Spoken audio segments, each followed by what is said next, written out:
Hey, Catalyst crew.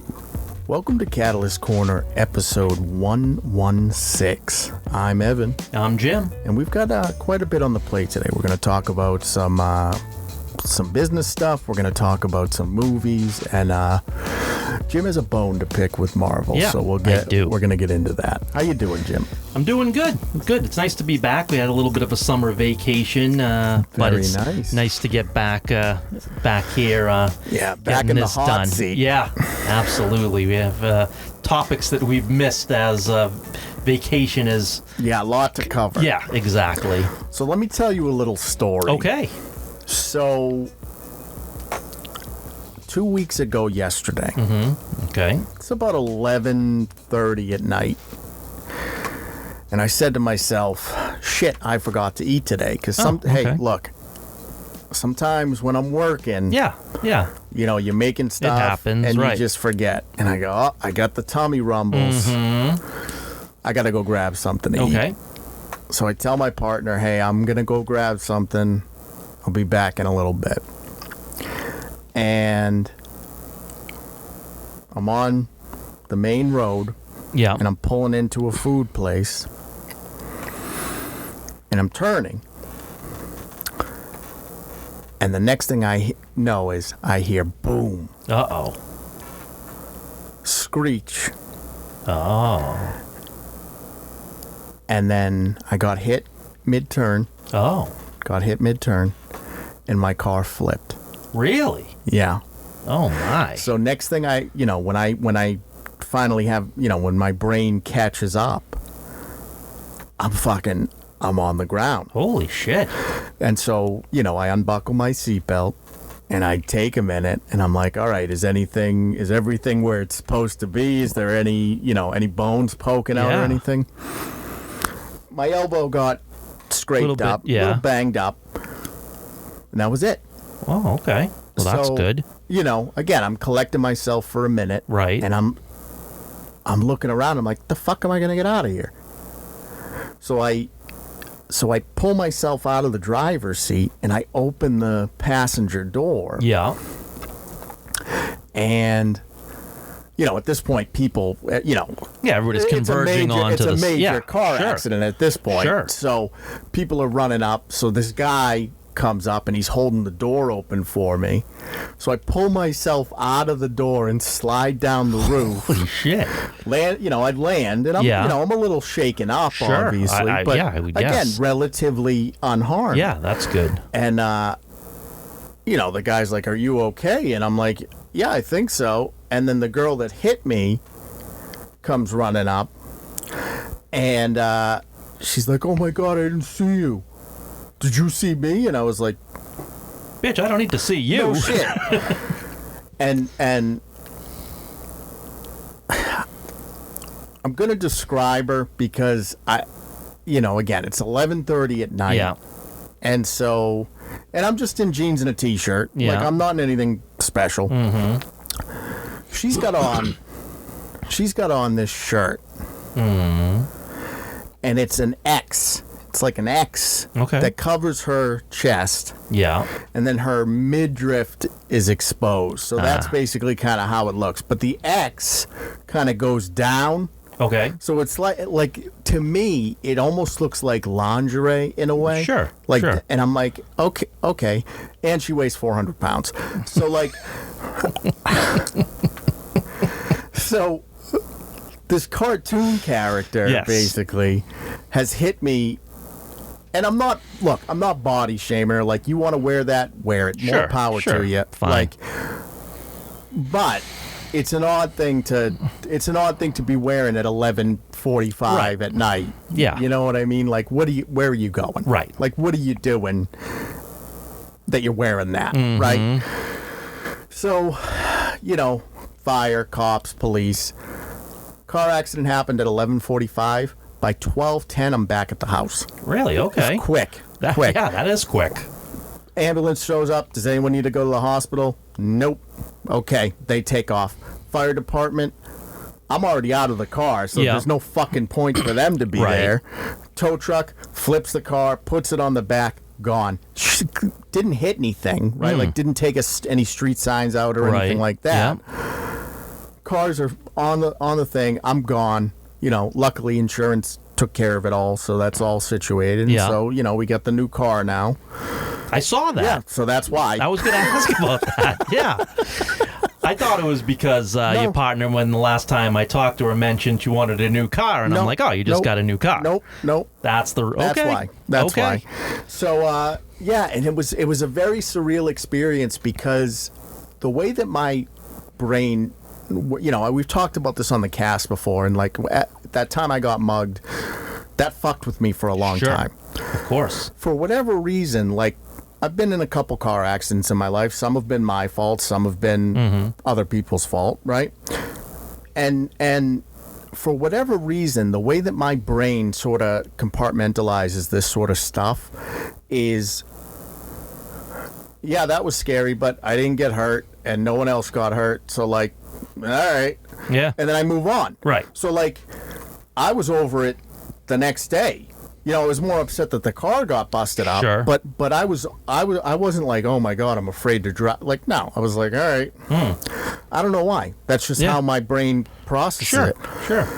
But what's funny is, so I've never, and I've talked to a couple of people about this, and pretty uncommon to be in a rollover. Right. Absolutely. Never have been before this. Yeah. What's funny about it is, you ever seen in like the movies when they film like a car crash from the interior of a car? It was exactly like that. It was exactly like that. It really was. Nice. Because again, I didn't really get hurt. Right. So like, again, I got a scuffed up elbow more so from the airbag than anything. Yeah. And again, the next day, probably sore. 3 to 5 days, you're sore. Yeah, pretty sore. But like, walked out of it unscathed. So I went to the, you got to go to the tow company, right? And just to clear out the car so the insurance can tow it away or whatever. Right. And by the way, if you don't have insurance, get insurance. Yeah, it's good to have. Yeah.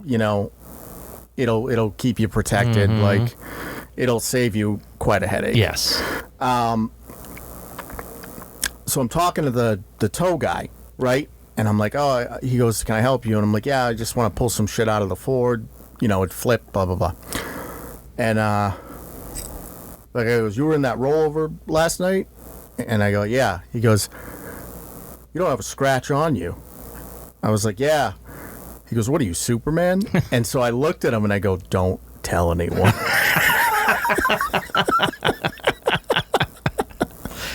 Yeah, so that was my excitement. Yeah. You're off on vacation. Yeah, I'm rolling cars over. Jeez. Yeah, so that was that happened. But did you get food? No. Oh, Jesus! You got a rollover in the car, and you didn't get food. Didn't get food, and then the funniest part about that is, so I just finished telling you that, like, the way my brain compartmentalizes shit. It's been 2 weeks.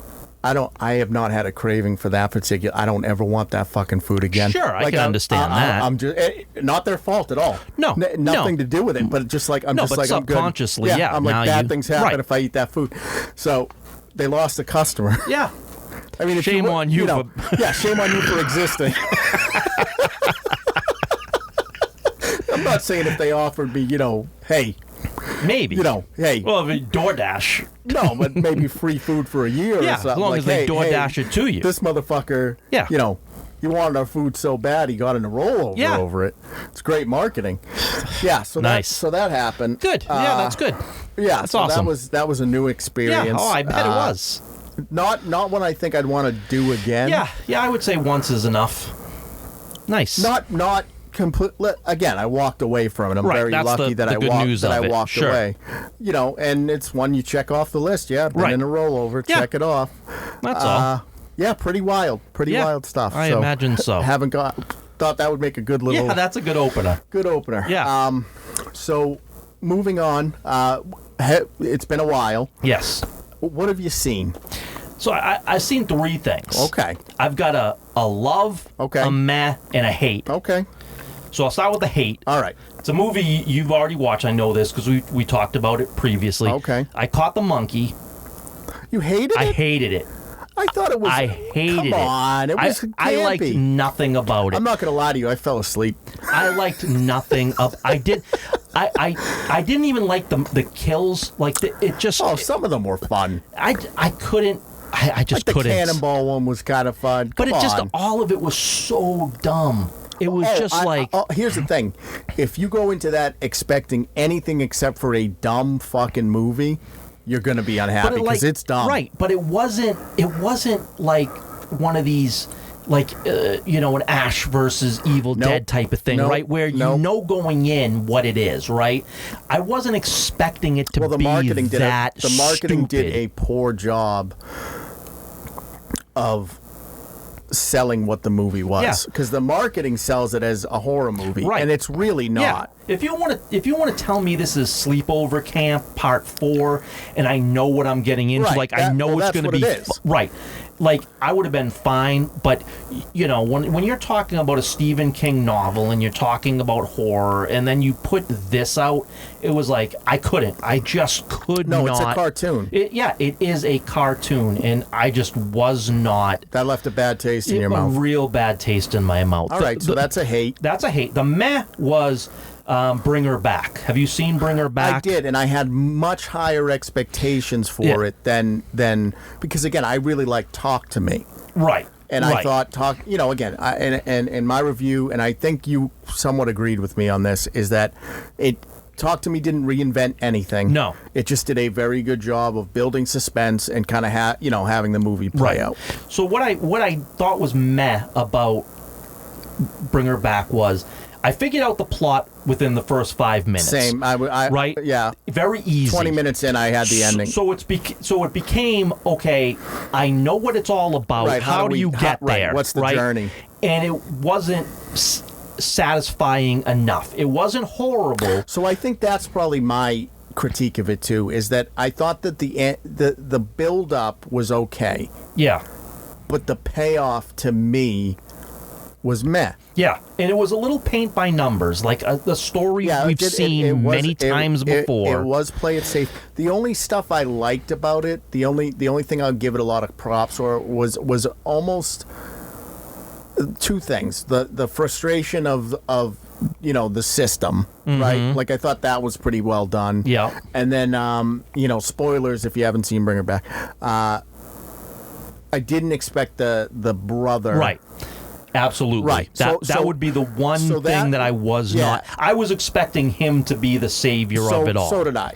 So that kind of caught me off guard a little bit. So I kind of liked that. That's to me what made it meh. Because it would have been bad if it didn't. Right, exactly. Right. That at least was something I was not expecting. I don't think it was. I don't think. I haven't seen it in a while, but I don't think there was anything like there weren't any like egregious. It was just a very. It wasn't bad. It was it was bland. It was very vanilla. That's the problem with it. It was very easy to figure out. I'm glad you saw it because I wanted to talk to you about this because now I'm starting to wonder. Because you know this, you know how high I regard The Witch, right? Because that was the first time in a very long time that I had seen. I call them dread movies. Yes. Where it's you have dread through the whole movie. Maybe the payoff at the end isn't, what the movie's about. It's more about the journey type of thing. But now that's almost become a genre. Right.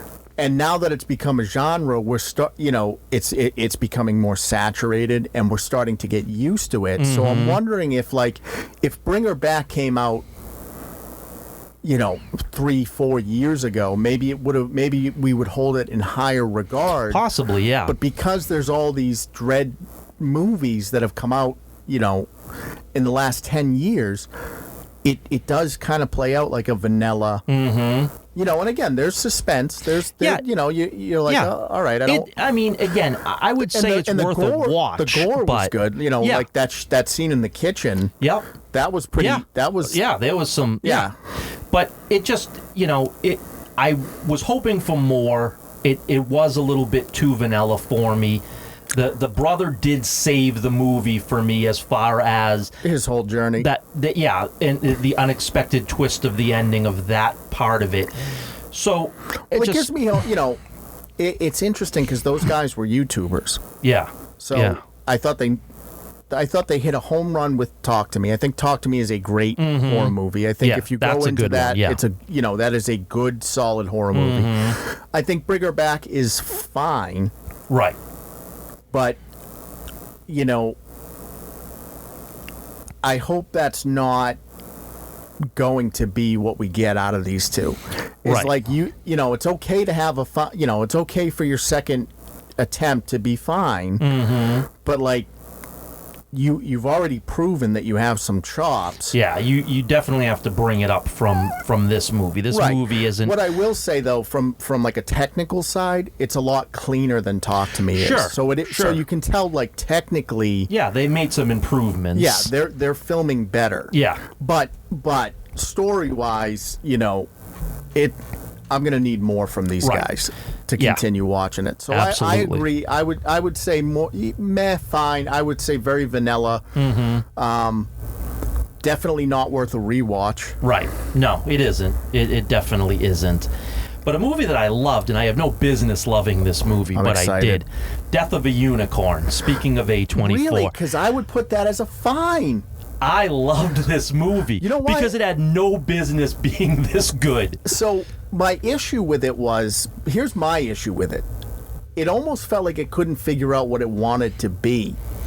Sure, and I could see that. So that's that. Like, so every time I was like, okay, so it's kind of we got this sort of campy horror flick, but then it starts then it kind of leans too much into the camp side of it, and it's like, well, all right, but then just don't make the unicorns as horrifying. Like, pick. Right. But you had it was very safe. The ending was very safe. It totally was. But you had just the Will Poulter was over the top, just hilariously funny to me. And then you had like Richard Grant. Yeah, Richard Grant was awesome. Like totally being the straight man. Yeah. And then you had even Taya Leone, who was back and forth between comedy and straight. And you had Paul Rudd, of course, who he nailed the dad. Like Jenna Ortega was fine. Like she was okay. Maybe that's another thing too. Is I think that I like Jenna Ortega mostly, but she was just fine in this. Like, this wasn't a good. Like, I think this was a good performance, if that. Right. And I think again, where she is the main character and the movie does kind of rest on her shoulders. Everyone around you brought their A game, right? And like you. Even, I would say you were the weakest. Even Anthony Carrigan was fucking hilarious in that. Yeah. As the butler. Right. Great. It was one of those things where I wasn't expecting much, right? I just it came out looking for something to watch. I said to my partner, hey, give it a shot. When we watch this, maybe it'll be okay. It's A24, right? So they usually put out something decent. And at the end of it, we both looked at each other like that was 10 times better than I thought it would be going in. It is a fun ride. Yeah. And even the banter between Taya Leone and Will and Richard, as a family unit, very funny. Yeah, there were some moments. And like you said, the guy who played the butler he was funny. And there was it really wasn't a horror, even though it's classified as such. I mean, obviously there's some elements of gore with it, but unlike the monkey, right? This campiness to me worked. It wasn't cartoonish. It was sure over the top campy. It was. But it wasn't a cartoon like the monkey. The monkey I just felt like was a complete and utter cartoon. It just wasn't. There was nothing that I could find too redeeming of it. This had its feet a little bit more on the ground. No, I don't disagree with you. I think it's a. You know what? I would say it's a fun watch. Yeah. Probably wouldn't watch it again. No. And I think that it's one of Jenna Ortega, who's having a great run. Mm-hmm. I think it's one of her weaker performances. Right. But star-studded cast. I mean, the unicorns look good. They don't look stupid. Yeah, and maybe, Jenna Ortega's performance not being up to par with everybody else really let everybody else shine. And that's what works for me, too, because, she didn't steal all the spotlight because she wasn't really great. But everybody else around her was really good. And it was a fun ride for me. Like, I had zero expectations. I know that there was a lot of negativity as far as critics go around this movie, and it wasn't getting a lot of good word of mouth. I think pacing and tone-wise, it was a little all over the place. Sure. So I think that's probably what hurt it for me. But, now that you bring it up and I can recall some of the scenes in it, there were some really funny. Yeah, there are some really funny scenes. It was a good. Like I said, that movie and Bring Her Back, I would recommend watching. The Monkey, I would not recommend watching. But that's me. What about you? What have you caught? Yeah, so I got a couple. Okay. So I watched Twisted Metal, the TV show. Season 2 came out. It's great. Is it? It's a home run. Good. There's great humor in it. There's great action in it. And for it being a video game property, I think it hits it out of the park. It's one of my favorite adaptations. It's silly. It's gruesome. Like everything you'd want. So season 2, just as good as season 1. Excellent. I saw the first episode of Peacemaker. Oh, did you? Okay. Again, if you like season 1. This is just, good, it's more of the same. Excellent. So if you're looking for different... I haven't caught that yet. If you're looking but... for different, you're going to be disappointed. But if you love Peacemaker and what makes Peacemaker, it's good. Nice. And then I watched Jurassic World. Oh, did you catch it? I did. The new one? The new one. Jurassic Rebirth. Okay. Jurassic World Rebirth. So here's my comment on it. Okay. Overall, fine. Sure. Overall, fine. Better than the last 2. Okay. I think the T-Rex looks incredible. Like, it's probably the best iteration we've had since, like, JP1. Nice. The CGI's on point. The T-Rex looks phenomenal. Where it loses me. Okay. To the point of... I don't know that I want any more Jurassic... I have a very strange relationship with this movie because the whole ride, the whole journey, it was all fine. It was all, what you want out of a Jurassic Park movie, right? Where it loses me is the last 20 minutes. Okay. Because I understand that Jurassic Park's whole sort of, if you look back from the first movie on, it's always trying to one-up itself, right? Like the ending, you always have to have a bigger, badder dino, blah, blah, blah. And I was fine with, this most recent trilogy that came out. Look, you want to do the gene splicing and have the fucking Indominus Rex and Indominus Raptor and all that bullshit, fine. I can deal with that. Sure.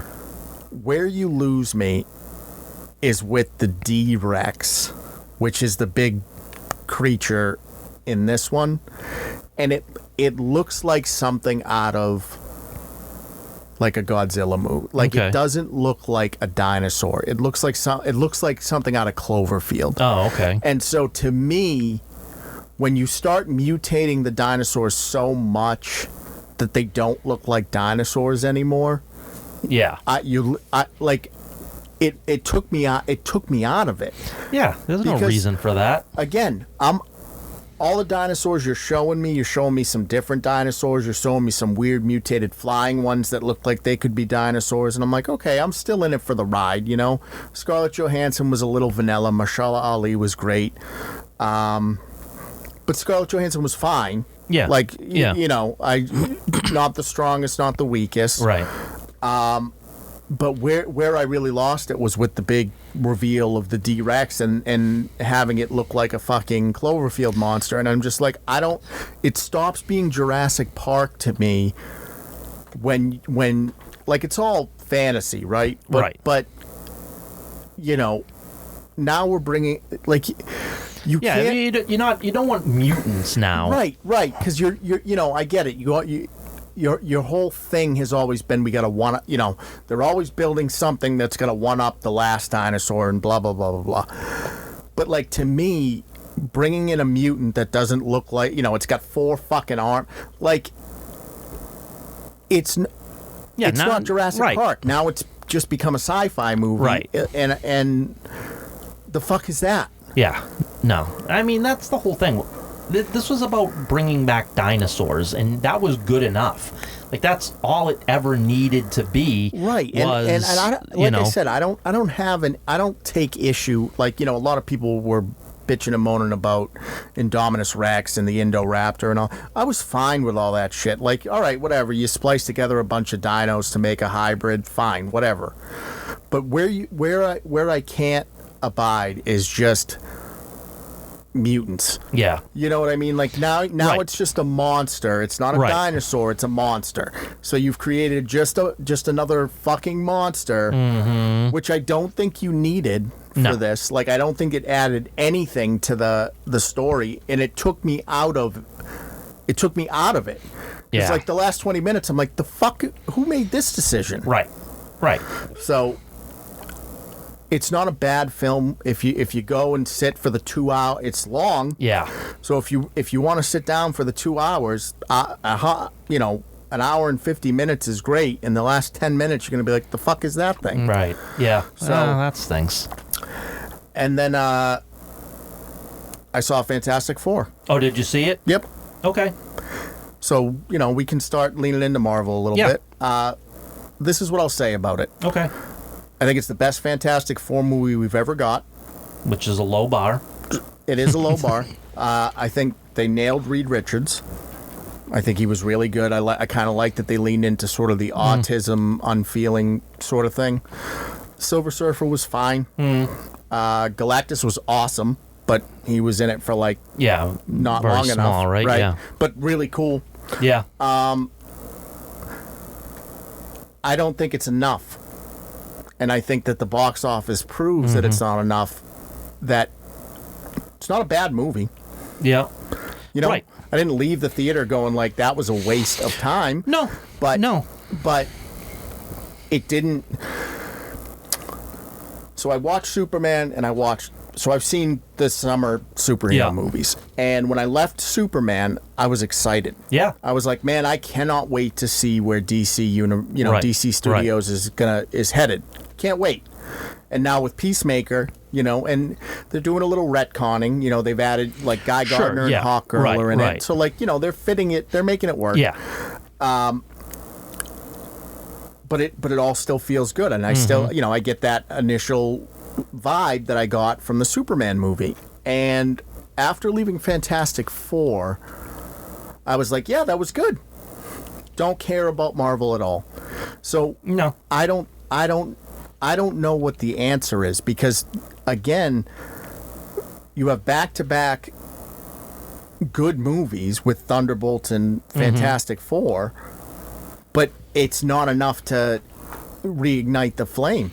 No, and I'll say this, and I know you just said, what you liked it, what have you, and certainly you're entitled to your opinion. I'm going to say that Fantastic Four lost $100 million because of Pedro Pascal. I'm going to say Pedro Pascal really hurt this movie because a lot of people did not like him. I didn't like the way he looked. Well, and that was always going to be the biggest complaint, is he didn't look like Reed Richards. Like personality-wise, I think they. Yeah, pretty good. Yeah, I mean, again, I think he financially crippled this movie. I think that you would have done better with someone else. I think he cost you $100 million. I still think you would have failed. This movie would have failed. I think you would have done Superman numbers had you had anybody but Pedro Pascal. That being said, you're right, though. Overall, people are looking at this like it wasn't bad, but yeah, Marvel's still dead. This didn't reinvigorate anything. Right, and I think this was really their shot to reinvigorate it. And I think what the problem is with Marvel now, because this didn't set the world on fire, your next movie is Doomsday. Yep. that is an unearned film. Well, your next movie is actually Spider-Man. Yeah, but that's released. That's going to be Sony, right? Right. You're not going. So I don't really count. Yeah, it's not going to have too much to do with Doomsday. I don't really count that. Right. So your next Marvel movie is Doomsday, and that to me feels very unearned. Mm-hmm. And what I think is going to happen now, again, if Fantastic Four blew up the world, okay. Again, little soon to be doing Doomsday, but, all right, get it in. Yeah. I think what's going to happen with Doomsday is what happened with Justice League. Mm-hmm. And I think that you're trying to do something that's unearned. Yeah. That's too fast, and it's not going to resonate with people because, again, I think Fantastic Four is a step in the right direction. Again, casting aside. Yeah. I think story-wise, CGI, all of the things that really matter when you're taking the ride were there. They were there. I mean, you had a great villain in Galactus, but how do you justify jumping into Doomsday from this? Well, you can't. Right. Because so it's an unearned It's an unearned event movie. Right. All you're really doing is trying to get to Robert Downey Jr. as quickly as you can, and Chris Evans and Chris Hemsworth, and then, getting as much nostalgia out of the Fox X-Men, and then you're going to reboot the universe come Secret Wars, which is ultimately what you're trying to get to as quickly as possible, is pushing the reset button. And I take no umbrage in that, because look, DC does it constantly because they can never get their universe off the ground. Right. So I do not take offense that Marvel is going to look at this and say, no, we've got to scrap all the majority of what we've done and redo it. I'm totally on board with them doing that. The problem is, and this is the stuff I want to talk about, they just had that whole thing come out where they said, that they've lost men, right? So yeah, they've lost 18 to 35. Right. The Gen Z, but they didn't say that they were going to fix Marvel or Star Wars in order to get them back. They said they're looking for new properties. And again, here's the problem. Gen Z, they like what? They like manga and anime. Yep. They like video games. Yeah, I mean, look at how successful Netflix's One Piece adaptation has been. They've already greenlit 3 seasons of it. Look at that K-pop Demon Hunter, right? Knocking it out of the park. They put it in the theaters for 2 days. Yep. And it made, what, $20 million? Right. You know what I mean? That's what Gen Z wants, right? So Marvel can try to find that. Disney can try to find that stuff and try to appeal to them. But Gen Z was never your audience.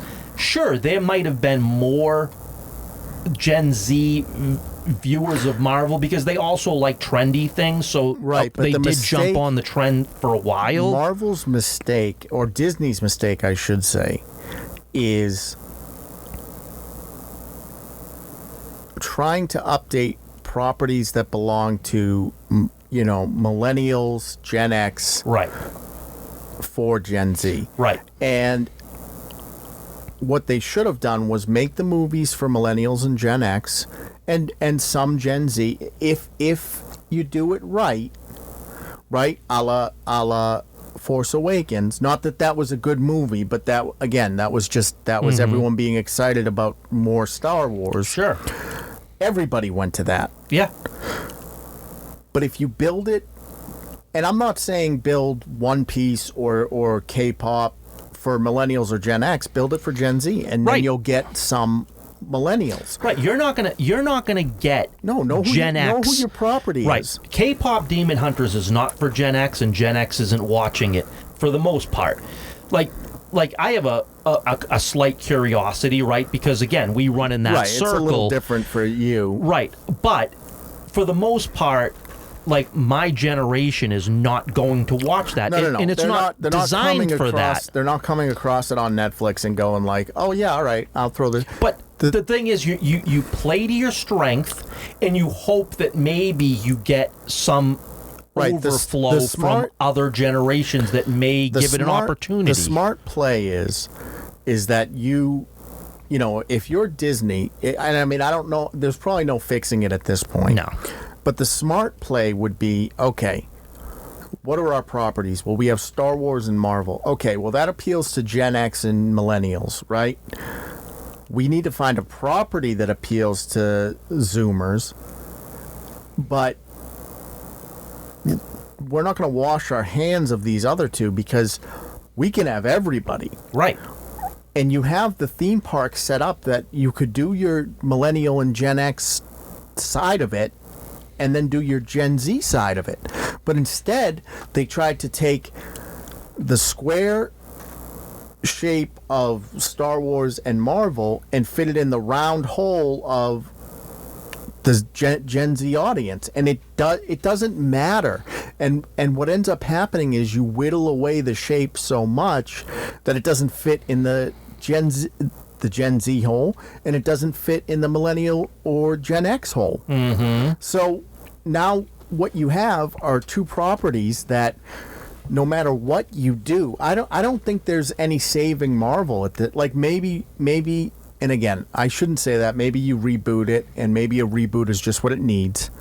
But I don't think, regardless of the nostalgia bombs that we have coming next year and the year after, I don't think either one of those is going to be good enough to fix the sinking ship that is Marvel Studios. Right. But again, you can reboot, right? And it works. Like in the comics, right? Yeah. We had the New 52, right? Let's take Batman, right? You had the New 52 Batman, which I thought was an awesome run. Great run. Then we got to Rebirth. They rebooted it, and that was an awesome run. Yep, back to back. And Batman has been good, and then it started to fade a while. Then you put out Absolute Batman. And it's destroyed. Right. So, which, by the way, is fan-fucking-tastic. Right. But every reboot was for the same audience. You didn't change what you were, again, you're updating and the property. Just to be clear, the audience isn't confused either. Right. Like they're like, all right, we're rebooting. This is a new universe. Like, let's go. So if you reboot Marvel, the MCU, for the audience that will be there to watch it, you can have success. But if you're going to reboot it for Gen Z, you don't do it because it'll die. But here's the thing: is that Superman is not built for Gen Z. It's built for Superman fans. Right. That's who it should. And right. That's who it should be for. That's why it works. Right.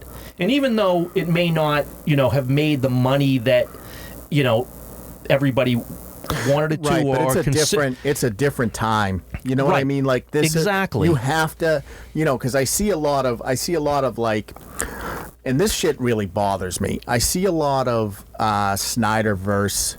Yeah. Lunatics, I'm going to call them, that are just like shitting on it because it didn't make what Man of Steel made. Well, first of all, Man of Steel cost over $100 million more to make. Second of all, Man of Steel came out in a pre-COVID world.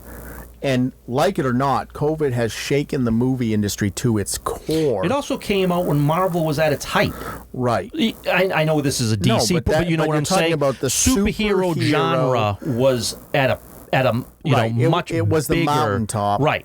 And so, also Superman made more domestically, which means you get more take home, right, than the international market, which Man of Steel did better in. So, again, these are apples and orange comparisons, right? But the thing is that the Snyderverse is dead.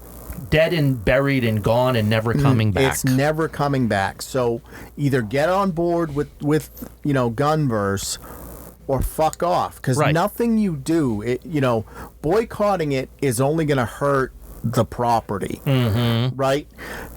It's never going to make, Warner Brothers is never going to go, you know what we should do? Is we should bring Zack Snyder back and let him keep making movies, even though the fucking DCEU is dead in the ground. Right. It's over. Yeah. It's over, and again, no one even back then in 2013 when Man of Steel came out, people were not saying that was a tremendous movie, one of the greatest. There was no comparison. I didn't like it. Yeah, and I thought it was okay, but was anybody comparing it to 78? Superman the movie? No, but nope. Nothing is going to be 78. No, but at least this movie is being talked about in the same circle. But here's what this movie's doing that I don't think the Snyder heads can wrap their brains around, is that people are going to comic book shops and buying Superman shit. The merchandise has been outrageous. Out the door. So what you've done is, and again, I'm a millennial, not a Gen Zer, so I can't speak to that. But what you've done is you've made a movie that I saw it with another millennial and a Gen Xer, and all of us liked it. Mm-hmm. And the Gen Z is buying the merch. So, like, you've made a movie that speaks to the three generations that you're trying to market on, that's gotten us excited for what's to come. And here's the thing. When I turned Peacemaker on the other day and I saw the logo, I was like, fuck yeah. Yep, this is right where I want to be. So we're in such a good spot with all that. Yeah. That, regardless of whether it and this is the point that I try to make about the Marvel movies and shit too, regardless of whether it makes $1 billion or not, the ripple effects that it has are worth way more than the extra $400 million could ever. Right. You know what I mean? Well, the thing is that it rejuvenated the fan base of DC for wanting more of what's to come. Just like Iron Man originally did with the Marvel. And Soup isn't even their strongest property. No, not at all. Again, he's one of their biggest characters, but he's never been the moneymaker. No. It's never been that way. I mean, maybe in the 30s and 40s and 50s, I'm talking, last we're talking about 50 years. Current day. Yeah. Soup has never been the guy. But people are now looking at Superman in a positive light for the most part. Yeah. You're going to get shitheads that just want to bitch, and you're never going to get away from that. Just like, again, like you said earlier, Thunderbolt and Fantastic Four, both are being regarded as decent to good movies, but it didn't rejuvenate it's weird. the Marvel fan base. It's really weird because having seen both and like thinking about it leaving, I was like, yeah, that was a fun ride, but it wasn't enough. No. To make me go, yeah, man, Marvel is back, baby. Yeah. Because it's not. Because just like in anything, right? Music, movies, TV, what have you, nothing stays on top forever. It's never going to be at the heights that it once was. Marvel is going to be, 700 million is going to be, between 500 and 700 million is where superhero movies are going to be now. You're going to get an outlier where you're going to hit $1 billion. Sure. I'm not saying you never will again. No, I'm sure. I'm not saying that Doomsday and Secret Wars won't do $1 billion. You're getting nostalgia bombs. But they may not. And if they don't, it's okay. It's okay because... it's okay if it doesn't cost them $400 million to make it. Well, no. If it doesn't hit like $2 billion, it's going to be a financial failure. Right. For how much? But what I'm saying is, if you had your budgets in check, if movies were costing $100 million to make, and they were grossing the 500 to 700 million, that's great. That's all, because the bandwagon hoppers are off. They're gone and they're not coming back. And rebooting the universe isn't going to make any difference. You have to now play to the audience that's left. The audience that will remain, the audience that's going to stick with you, is who you should be making movies for, because the audience of comic books and comic book movies, you've lost so many of them because of what you've done. They will come back. But to your point, too, superheroes had their time in the sun. Right. And now it's manga. Yeah. I mean, the best performing stuff right now is a lot of the animation, Demon Slayer and Jujutsu Kaisen, and again, Netflix's One Piece is a huge, massive success. And they're redoing the anime.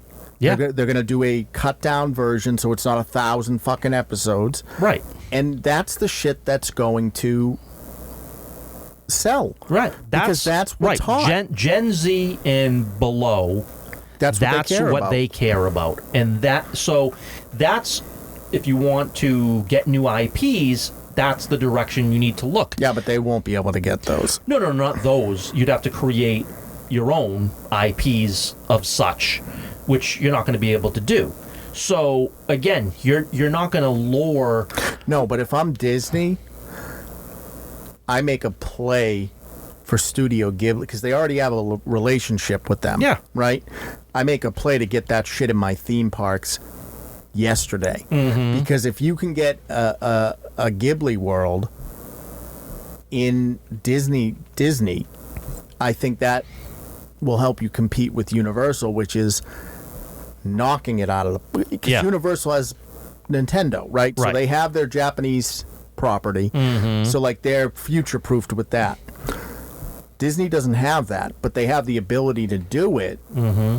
But yeah, again, when we're talking about this stuff, again, we're at comic book shops very regularly. We're at the conventions. When we see Gen Z, they are dressed as what? Pokemon. So they are dressed as Has-Been Hotel. So here's the thing: is that when I started this business, right? The first couple cons I went to, and this was probably about 5 years ago, you would still see a lot of superheroes and Marvel and stuff. Now, predominantly, it is anime characters. Yep. It is Has-Been Hotel. You see a lot of Has-Been Hotel. You see it's all Japanese properties. It's whether it's anime, or I see some Genshin Impact stuff. It's all Japanese stuff now. Yeah. So it's that's what this younger generation cares about. Yep. They don't care about. Nobody cares about Star Wars anymore. No. Because what you've done is you misread who Star Wars was for. Mm-hmm. You tried to build it for a younger audience, not knowing what the younger audience was into, and you failed. Yeah. And what's crazy to me is that I watch a lot of anime, because again, I try to keep up with current trends, because we do a lot of the art and stuff, and we want to be relevant. Mm-hmm. And if you look at female leads and all that kind of shit, it's not girl boss how it is in Western cinema. No. They may be the most powerful beings in the show or whatever, but it's not... There's never this oh, I'm better than you, I don't need you, that type of shit. One of the core themes on a lot of these animes is you're nothing without your group. You're nothing without your friends. Right. They are equal to men, but they are not saving men. And men aren't saving... again, don't get me wrong. On occasion, that happens. Men save women, women save men. But typically, the thing is, they are equal footing. There are no girl bosses. No, There's not going to... again, a lot of the they're themes... not going to be allowed to be either. And then a lot of the themes, though, are, you're nothing without your crew, your friends. You're nothing without that team to back you up. So... It's just bizarre to me. Well, the thing is, we walk into a comic book store, there might be 30 people, right? And maybe me and one other person are buying comics. Everybody else is there for Pokemon. Right. You know what I mean? The majority of people that are in comic book stores right now are for Pokemon, for Yu-Gi-Oh! Well, comic book stores now are really just... card game stores. Right. But that's what Gen Z is into. That, and they buy manga. Right? That's what they're into. Right. They buy Pokemon Magic. They buy some Warhammers doing pretty well. Yep. They like tabletop board games, and they like manga. Right. That's what they like. And you're not going to get them back. I don't care if you bring back Robert Downey Jr. No. Here's the thing: is that you don't need, you know, if you're Disney, you don't need to do manga. What you need to do is say, okay, well, what works in manga, and how do we turn that into a westernized IP? Do that. Yeah, but they've shown no reluctance to stop the girl boss, and even Fantastic Four had to a degree of girl boss, just like Thunderbolts did, right? Even though they say they're going to stop doing this type of stuff, it's like a drug addict. They can't, it's and like they won't. It's like a drug addict. Yeah, like, we're not going to fall into the same old tropes. But then you do, and then you say, well, we're gonna turn Star Wars. How are we going to do that, Rey? That was your answer to how to fix Star Wars. More Rey. And it's like, more Rey Palpatine, who's evil and wants to destroy the universe. Give me that. I'll be interested. Or make Star Wars for the audience that it belongs to. Right. But you wanna go and do another girl boss Rey movie, and everybody's like, no, you're dead to us. And so they have no idea, but they're not going to be able to do what manga does, because you would have to make men heroic and have to make men masculine, and Disney can't do it. They can't. I think what's strange, because I've been watching anime and reading manga for years, and like before it was like mainstream or anything. I remember like going into like shops, like, and they would have a couple DVDs, and that's all you could get, because you couldn't even find it online, and all of that shit. And I just think it's so interesting that, again, like the way that they're painting out the heroes of these stories is that it's, for the most part, it's usually a group. There's not typically, in some there are, in some there's that lone wolf type of thing. Sure. But like, again, it's usually like, hey, this guy or girl is the main person, but like the supporting cast of characters matters. Right. And I think where Disney lost the plot is they didn't, with a lot of this girl boss shit, is that none of the, like, look at Willow, like nobody mattered except for the girl. Like, nobody's an island. These anime stories are telling kids and young adults that, and that's the message. And even in K-pop, like, they're a fucking group. Right. So it's like nobody wants to show up for this, I'm the best, I don't need anyone, you're lucky I'm going to save you type of shit, because that's not relatable to anyone. No, and again, you can try to find IPs that relate to Gen Z, but that's not going to fix Marvel and Star Wars. No, not if that's not even just Marvel and Star Wars, but like even if you find an IP that relates to Gen Z, if you turn the characters into boss character, male or female, it's not going to work. Right, it doesn't work, because here's another great example, right? Tom Cruise exists in a vacuum, right? Where he's the fucking guy, he's the lone wolf guy who does all the blah, blah, blah. That doesn't translate outside of Tom Cruise movies. No. It doesn't. No. He has an audience that knows what he is, accepts what he is, and will go to see his movies for what they are. But nobody's seeing those movies to try to relate to Tom Cruise either. That's the other thing, is that no one is trying to, be like, oh, yeah, I can see that. No. Yeah. No. Yeah, I know someone that's like Tom Cruise. Right. No one knows anybody that's like Tom Cruise. Tom Cruise is the only holdover from the 80s. Yeah. Like Schwarzenegger doesn't really make flicks anymore. Stallone doesn't really do flicks anymore. And even the flicks Stallone were doing, the Expendables, he was part of a group. Bruce Willis can't do flicks anymore. He can't even remember his fucking what he had for breakfast. No. He's cooked. Yep. But the thing is that, even in Star Wars, like Luke was nothing without Han, Leia, Chewie, and C-3PO and R2-D2. It would never worked without the entire group. It wouldn't have worked. And again, you had a villain that, and again, that was a group too, but a villain that was actually a threat that you could not defeat. You could fight, but you couldn't defeat. Like every villain in Marvel and Star Wars now, easily defeatable. They're barely an inconvenience to what you're doing. Yeah, Rey wiped the floor with Palpatine. Right. And, again, Galactus defeated, one movie. Right. Gone. Right. Just like every, Kang, one movie, gone. Almost every villain in a Marvel movie is gone, minus Thanos, in one movie, or, even Loki, I wouldn't even say, because he kind of converted. But, right, but it's just that thing of, there's not...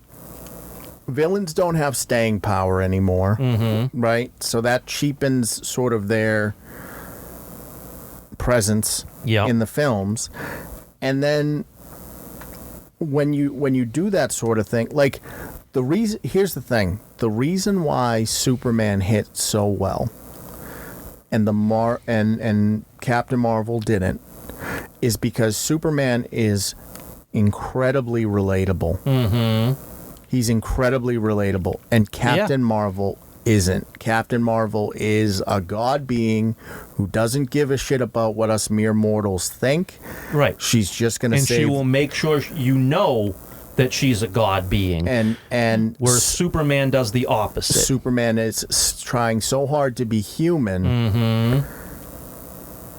And Captain Marvel isn't. Right. And the thing is, you would think... Right, based up, and again, knowing he's an alien and she became, imbued with powers from an alien. But again, they both grew up on Earth, right? They both have humanity. Right, it's the same story. Right, but the thing is, one decided, you know what? No, my powers are greater than everybody, and therefore I am to be worshipped. And the other is, hey, I'm just a kid from Smallville. Right. I'm nobody. Hey, I just grew up to become a reporter. You sure about that? You're not some... Nope. I'm just a normal guy. Right. And I think that's where they miss the mark, is that, the reason why Superman is so charming, especially in this iteration, is because, he's flawed. Mm-hmm. And... that's what we want as an audience, because everyone is flawed. Yeah. Everyone on this fucking planet has flaws. Right.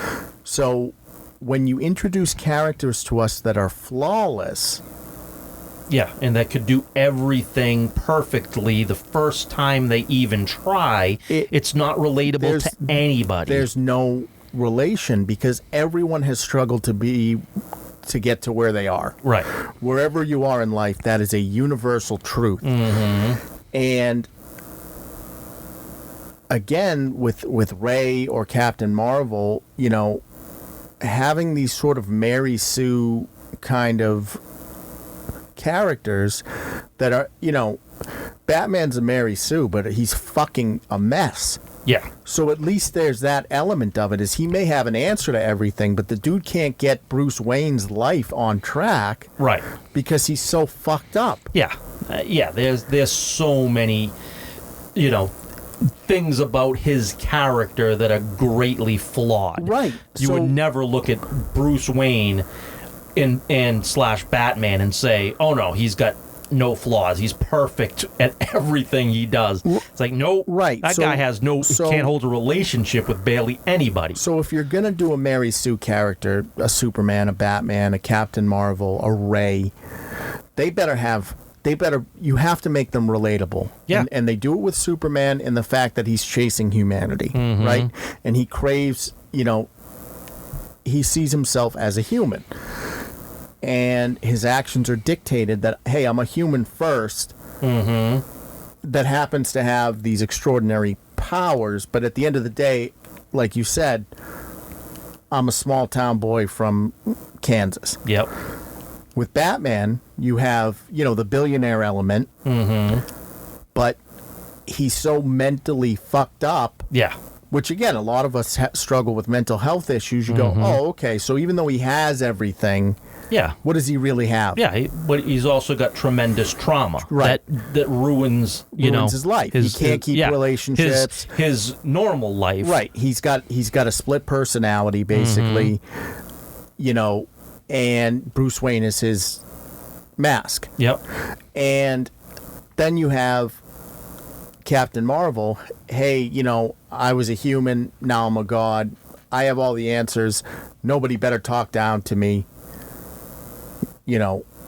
Whatever. Then you have Ray. Hey, I know all these, I know I'm standing on the shoulders of giants, but I'm the best. Yeah. Yeah, it's like, the Force? Yep, I'm the best Jedi ever. Day one. Right.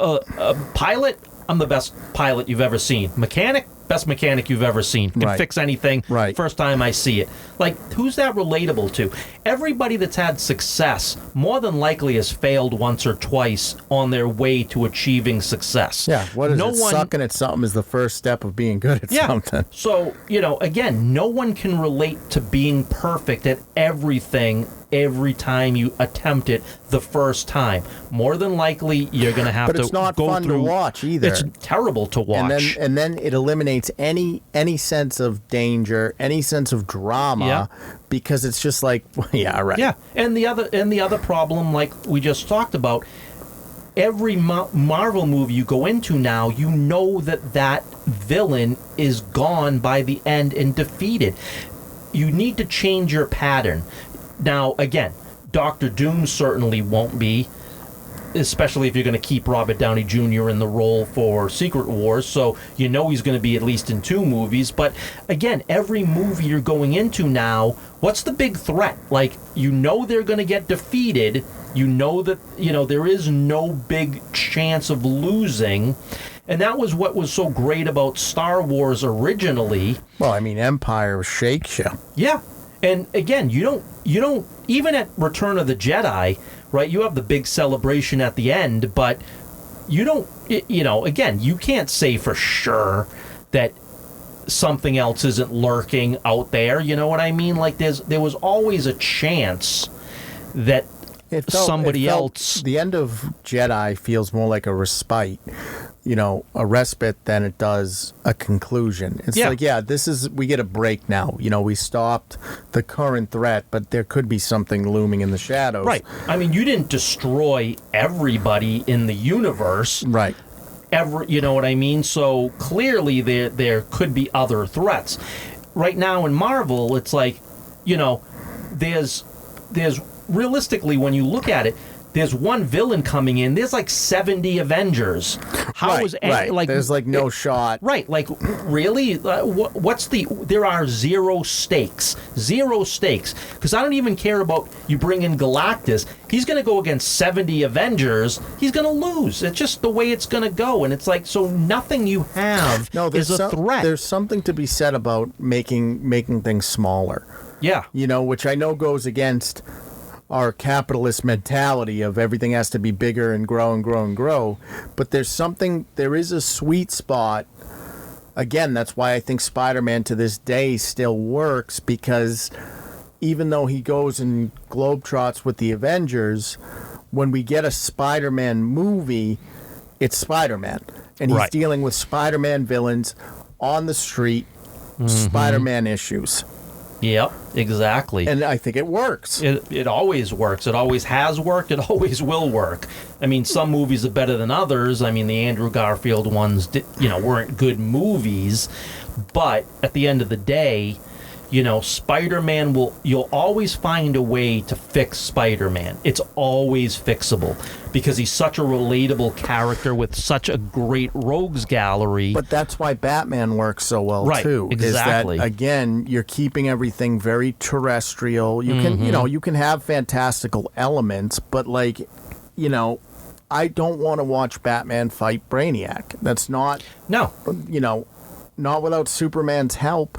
You know what I mean? Like, I don't want that because it just doesn't. It's too big. Look, at the end of the day, Batman is just a person, and Brainiac will kill Batman. There is just no doubt. He could have any contingency plan he wants. At the end of the day, Brainiac will kill Batman. Right. Like, it would happen. It's too big, too powerful, just like Darkseid. There would not be a real threat. No, Batman versus Darkseid one-on-one, Batman dies. Right, but with Superman and Wonder Woman by his side, right. Now he can fight alongside them and be successful in holding his own. But one-on-one, there's no chance. And that's, same with Spider-Man. Even though Spider-Man has, all his powers and all that, most of the villains he goes against has at least something to counteract what Spider-Man can do. And that's what makes them dangerous, is because it's not completely one for one, but it's close, and therefore you can see the threat. But again, like I said, you're going to trot out the leader to 7 Avengers? Like, where's the threat there? Well, the leader can get taken down by Sam. Right. It's just... the B-tier Cap. Yeah. So, I mean, there's no threat to any of these villains, and that's part of Marvel's problem. Going in, it's not a big threat. They're going to vanquish the villain at the end of the movie, and it's probably going to be the female character that does it. Like, that's Marvel. Yeah, it's just it's a tired formula, and again, even with Fantastic Four being good, like, it was good, it was fine. Mm-hmm. It's not enough. No, it's not enough. And even if it was stellar, even if it blew it out of the park, I don't know if it would be enough. I think at this point, like, you had a great run up until Endgame. We got a couple flops in there, but you had a relatively historic run up until Endgame. I think you completely mismanaged and mishandled everything up until, I would say, Thunderbolts. I think Thunderbolts was a turning point. I think Thunderbolts was good, and I think Fantastic Four was good. Mm-hmm. But good is not, especially now that we're kind of seeing the end of the road on this particular run of movies. Like, having 2 good movies when there's really, Spider-Man aside, where there's really only 2 movies left. But good is okay if your budget's $100 million. When your budget's $250 to $300 million, good is not anywhere close to where it needs to be. So, again, the reality of the situation is you've got to start making superhero movies 125 million and hope that they gross between 500 to 700 million. Well, I think the other thing is that not everyone has to be an Avenger. No. Do you know what I mean? Like, you can have a superhero who's not an Avenger, and that's okay. Right. Exactly. They could be adjacent, but they don't have to be an Avenger. Right. And I think that's another problem that they've run into, is that everyone has to be an Avenger. Right. But that's what made the comics so great, was you had Avengers, you had X-Men, you had Fantastic Four, and then you had your adjacent, you had your Daredevils, you had Spider-Man, you had Deadpool. Right.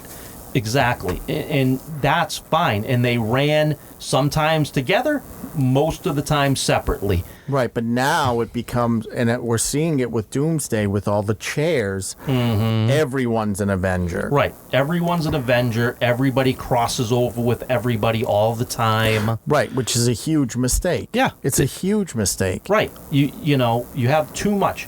Have street level, have cosmic level, have, in something in between, major threats, minor threats. Like, again, these are the stories that you can tell. But the way it should work, and the way it worked originally, was, you had your separate heroes dealing with all of their things. Cosmic threat shows up, Avengers is formed, Avengers deals with the cosmic threat, then the heroes go back to doing their things. Right. And there doesn't have to be bleed over. There doesn't have to be that bleed over. You don't need that. No, until the next big threat rolls around, and then everybody gets back together. Right. Or if you can't think of something, and you have to do a team up in one of the movies. All right, whatever, fine.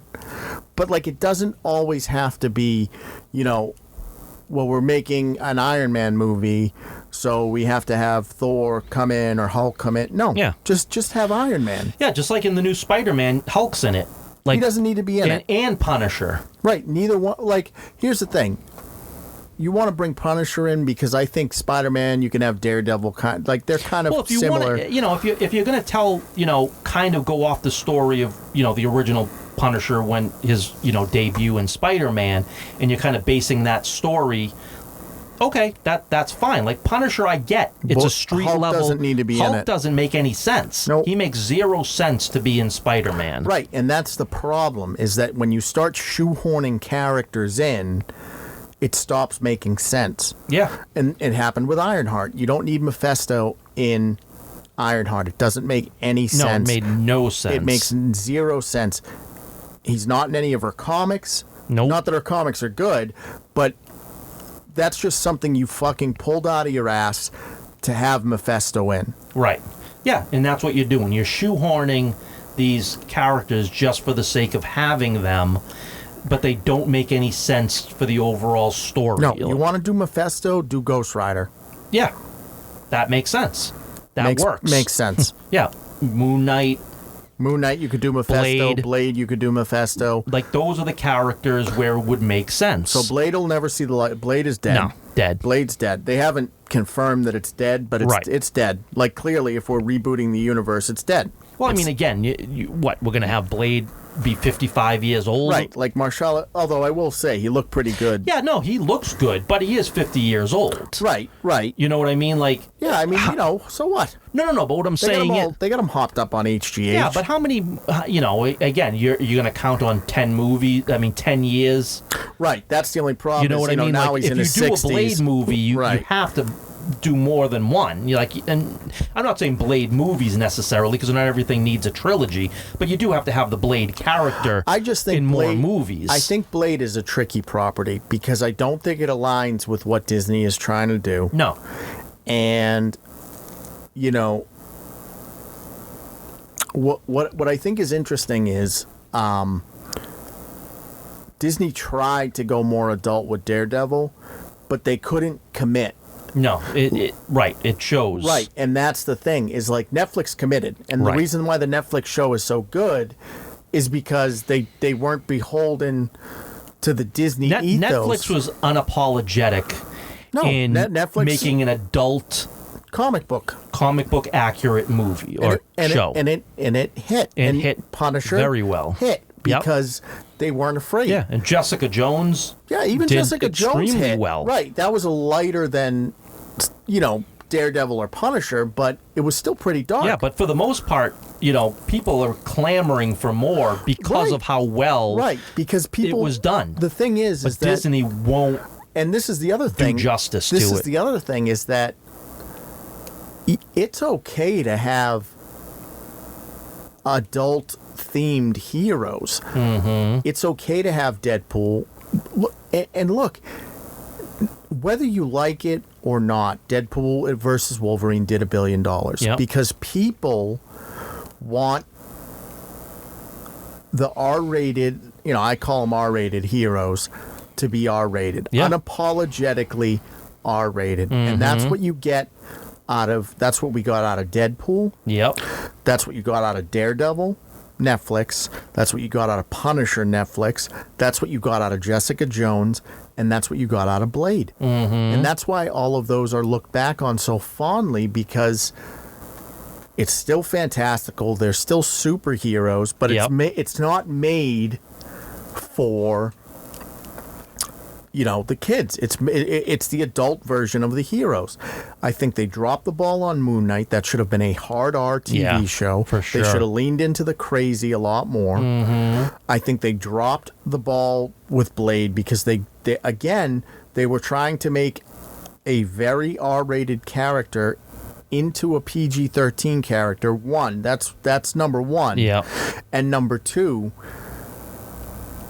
if you bring Blade into the MCU, so instead of just making a Blade movie and letting it exist on its own, if you bring Blade into the MCU, you just introduced vampires into the MCU. You've just complicated an already incredibly complicated situation. How do you bring vampires into the fucking Marvel-verse? Well, I mean, again, this is why you have to have other lands, right? I mean, you could go, you could do something in, say, Romania, right? We have the vampire lore, right? So, yeah, vampires exist. There was a, experiment done. I mean, you could go back to the Hydra days, right? Hydra created vampires. You know what I mean? Whatever you want to do, it's just, I think one of the coolest things that happened in comics, it was Black Label. I think that was awesome. I think it was really cool that DC was like, hey, we have these more adult stories. We're going to take these adult stories and put them under Black Label. Everything's going to be under DC Black Label, right? And I don't know I think it's still around. I don't know if it... Yeah, it's not really much anymore, but... Right, well, they're not really telling those kind of stories anymore either. But the thing is that if you apply that mentality to the, your darker heroes, like... if you're gonna do a Constantine, like, do it fucking dark, man. Like, don't do don't do a fucking. First of all, don't do Keanu Reeves. No. No. But do something that's in line with the character. Right, but you should have. But if you're gonna do Constantine and you're gonna do Swamp Thing and you're gonna do Etrigan the Demon, you have to have them have their own space in the universe where all of that stuff is going on, which isn't in Metropolis or Gotham City. You know what I mean? You have to have it where they're in Europe somewhere or somewhere else. It can be as simple as just don't connect it. They just don't have to be connected. Just make the fucking movies and don't connect it. And then if you want to connect it, just have them show up in other people's properties, and then you can water them down there. But they don't have to be. But you don't have to connect everybody to everything. No. You can connect Constantine and Swamp Thing, but you don't have to connect them to Superman. No. Now, eventually down the road, you can. Right, but the thing is that if we have all these movies and lore and stuff from Constantine and Swamp Thing, and it's much more R-rated and it's much more adult-oriented, and then you want to connect them to Superman, all you have to do, they're not fighting their threats in a connected situation. Right? So it's going to be lighter than if they were in their world. It's the same thing with, if you want, when you connect Batman and Superman, you don't have to bring the grittiness. Like, Batman's not dealing with Gotham shit. Right. He's dealing with whatever you're putting in front of him with the group. So it doesn't have to have the same feel to it. Right. So you can get the R-rated adult content, you can build up the property around that, and then you can still include them in your big event shit and just, water them down a little bit. Well, that's one of Snyder's biggest issues was he didn't make the world outside look different for any character. Everything was Gotham. Right. Everything was Gotham, and everybody was a form of Batman in one capacity or another, and he couldn't differentiate anything, and that was the big problem. They've got to be in. This has got to be Gotham or Metropolis, right? Oh, no, you're here. Well, it looks like Gotham. There was no differentiating where these characters were. And that's what James Gunn needs to do. And that this is the problem with Marvel now, is everything just has to be, connected, and the universe outside the window has to always look the same.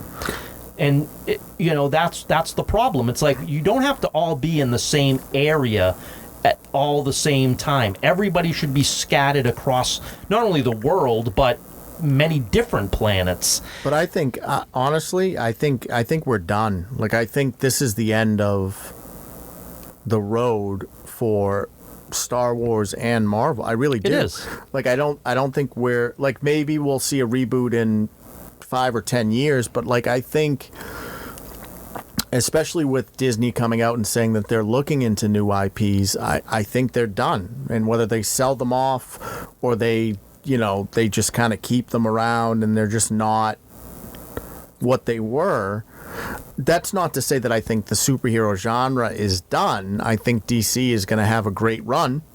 I just think that, the Marvel train is reaching the station at this point. See, I never thought Star Wars was meant to last forever, meaning I thought Star Wars would last forever. I just didn't think you'd keep on trying to make things forever. I honestly thought George Lucas was going to make the 9 movies that he talked about. That was kind of, after it originally started rolling, it became right, he a said thing. He had a plan of 9. Right, and I think that maybe you would have got a cartoon here and there, or an animated, or a little, like, not the holiday special, but as I would take Listen, that. Don't you dare! I love the holiday special. I watch that every year. Right, every year. Of course. But we'd get something like that, right? I mean, every once in a while. But Star Wars was never meant to continue on forever. When Disney bought it, they didn't understand that, and Marvel could. Yeah, but you know what? You know what works with Star Wars? Like the Cal Kestis stuff works fine. Sure, you can keep on making video games, but it's not. I guess what it is. I guess the reason why it works for me is because it's really not. Like, it doesn't really matter. Right. Do you know what I mean? Like, the core, Luke and company and Anakin and all those, that's what matters in the Star Wars universe. Mm-hmm. And all of the offshoot stuff doesn't really, like, the Cal Kestis stuff is good, but it's not, it's not, the stakes aren't right like what they are in Star Wars. But even the expanded universe stuff, which was tremendous, which gave us Thrawn, right? Things like that, right? It was never canon.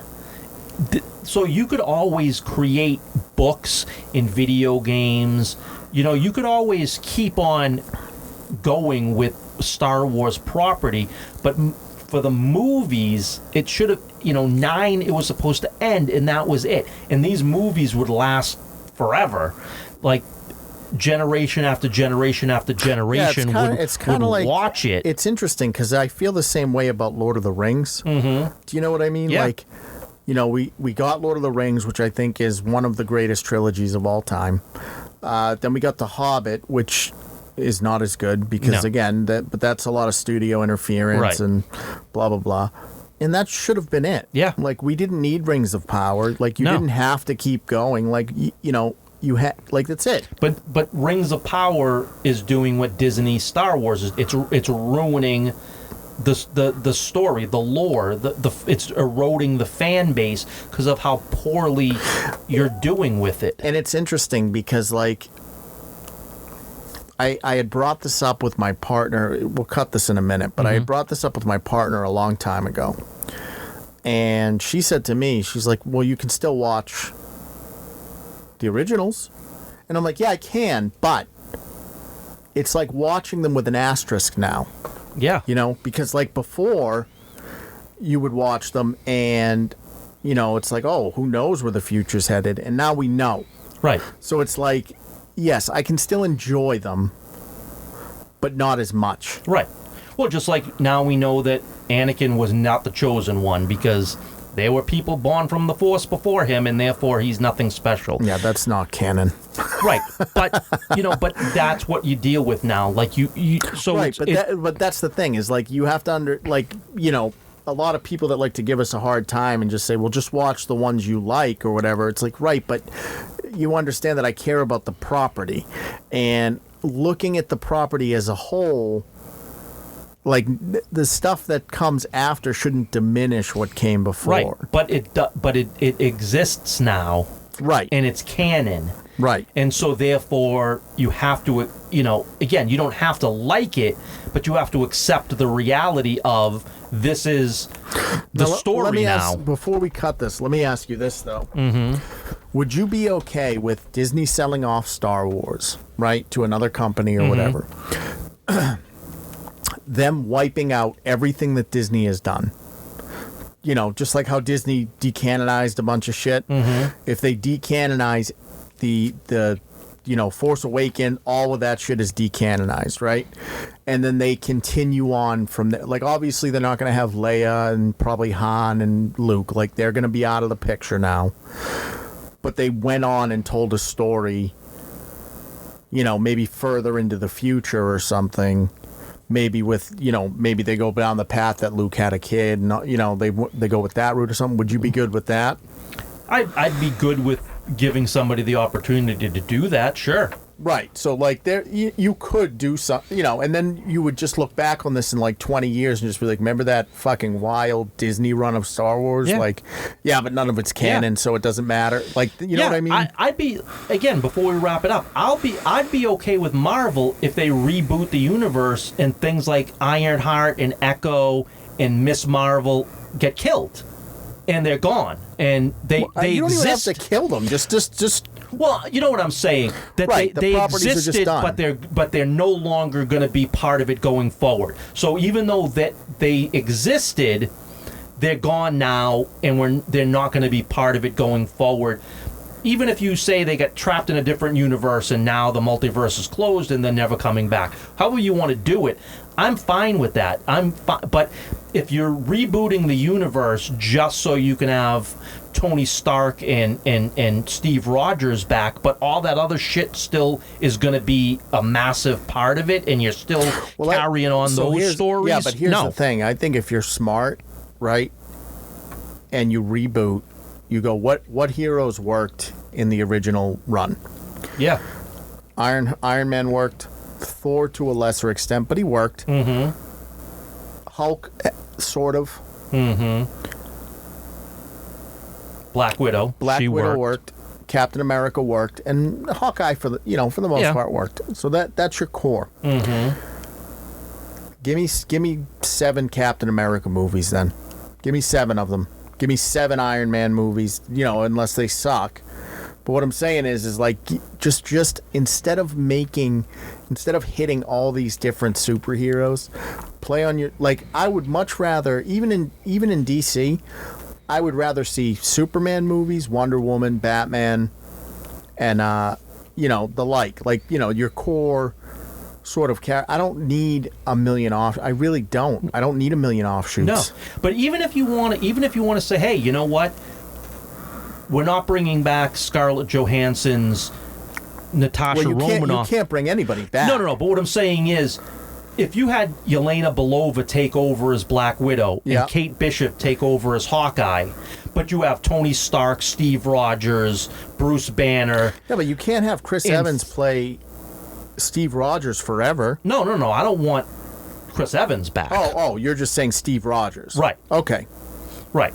So I'm saying if you want to bring back the main characters, but instead of Scarlett Johansson, it's Florence Pugh's. Right, as long as it's Black Widow. Right. Like, I'm good with taking some of the new characters that work and moving them forward. I'm okay with that. Sure. I'm not saying you scrap everything. I'm saying, look, most people like Yelena Belova. She seems to be very popular. Most people like Kate Bishop. Those 2 characters, move them forward. Right, now you have a female Hawkeye. You have a young new Black Widow. Yeah, and I'm cool with that'd be fine as long as you give me Steve Rogers Captain America, Tony Stark Iron Man, Bruce Banner Hulk, and Thor. I mean, recast Ruffalo, obviously. Oh, immediately, please. Right. And you have to recast all of them. You have to recast all of them. Right. There is everybody needs to go at Secret Wars, but the characters need to move forward. Right. You have an opportunity to reboot the universe. Yeah. Bring it into the modern day, and then you get to play with the toys that everybody wants you to play with. And you recast Black Panther. Oh, 100%. 100%. You don't. Shuri is a fail.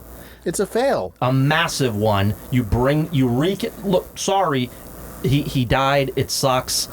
He was awesome. It's time to move on though with that. Right. I think the play is, do Secret Wars, reboot the universe. Now you can have all new core characters, but I think the don't fall into the trappings of not every character needs a movie, first of all. Right. And make the movies around the characters that people want to see. Yeah. I mean, again, you look at the Winter Soldier, right? Black Widow had a big role in that. It wasn't her movie, but she had a big role in it, and it was very well done. You can do that. You can have two characters in a movie. You can have a Captain America movie with Hawkeye. You don't need a Hawkeye movie, but you can have Hawkeye be a strong second. Yeah, but here's the thing. I want to go back to kind of isolated movies at the beginning. I think when you reintroduce everybody, obviously not origin stories, but yes, you have to do singular movies. We don't need origin stories. No, because they have the same characters. We're not starting over. But here's the thing, and I think DC has this figured out, and I think if Marvel's smart, they'll follow suit. Give me year 2 Batman. Give me year 3 Superman. Like give me.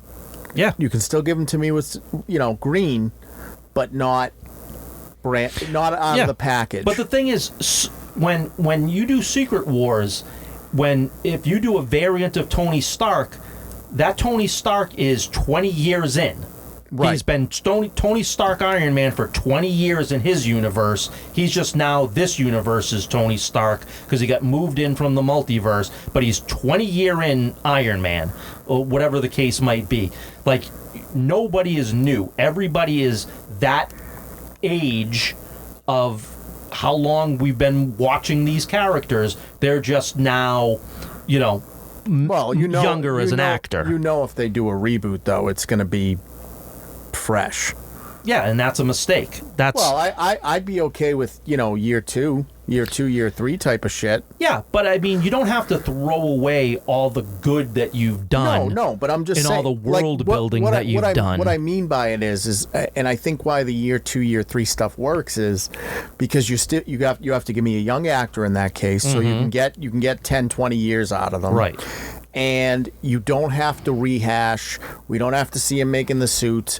We don't want any of that. Right. Suits already exist, but he's still, you can still have him learning lessons and shit. Right. I don't need him to be, I don't need it to be 87 Batman coming in the flat. You know what I mean? Like, I don't need grizzled veteran guys coming in. You can give me fresh-faced, but I don't want green. Right. I don't want out of the package. They should have already been doing this shit for a couple of years, ironed out some of the bugs. Maybe they're not perfect, but I don't need to see the suits being made. I don't need to see any of that shit. That should already be out of the way. What your story should be about is there's a new Tony Stark and a new Steve Rogers. They don't know each other.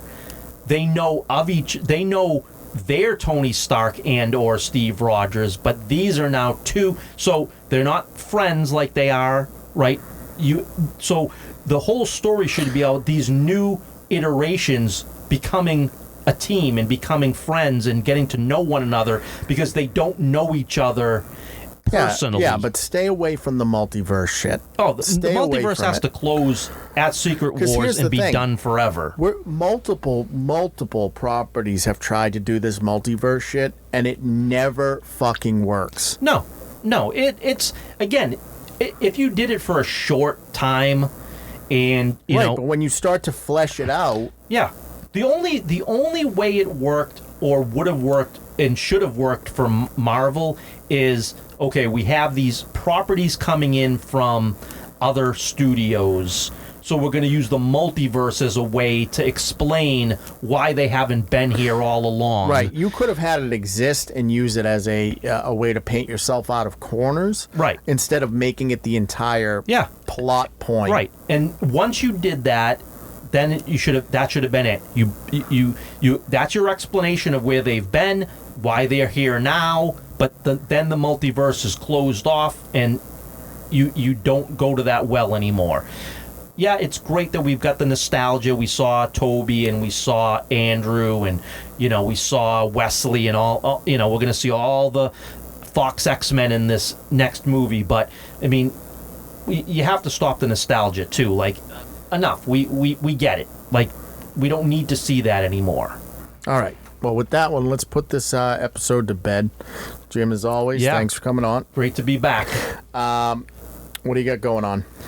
Just getting back to getting the art out there. So stop by the socials every week and check out the art and drop a like, a comment.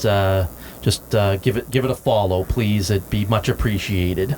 Does a lot for us. Yeah, it sure does. All right, guys, that's episode 116 of The Corner. You know where we're at. CatalystCrafting.com is the main website. Catalyst Creations NH is the Etsy store. We're in the Mall of New Hampshire at Manchester Craft Market. We're going to be at Granite State Comic Con the week of September 19th, that weekend. We're also going to be at Rhode Island Comic Con coming up at November 3rd. And New England Comic Con Black Friday weekend. But what do you guys think? Have you seen The Monkey? Did you like it? Did you hate it? Did you like Death of a Unicorn? I thought it was okay. It's okay. It's good. Is Bring Her Back a great horror movie, or is it just kind of a vanilla mediocre one? Have you seen Twisted Metal? Do you like it? Do you hate it? Are you enjoying Peacemaker? Do you think it's good to have mutant dinosaurs in Jurassic Park? What are your thoughts on, where DC Studios and Marvel Studios are at right now? Do you think Marvel is at the end of their road? Do you think DC has a bright future ahead of us? Do you watch anime? Do you read manga? Let us know in the comments. All right, crew. We'll catch you on the next one.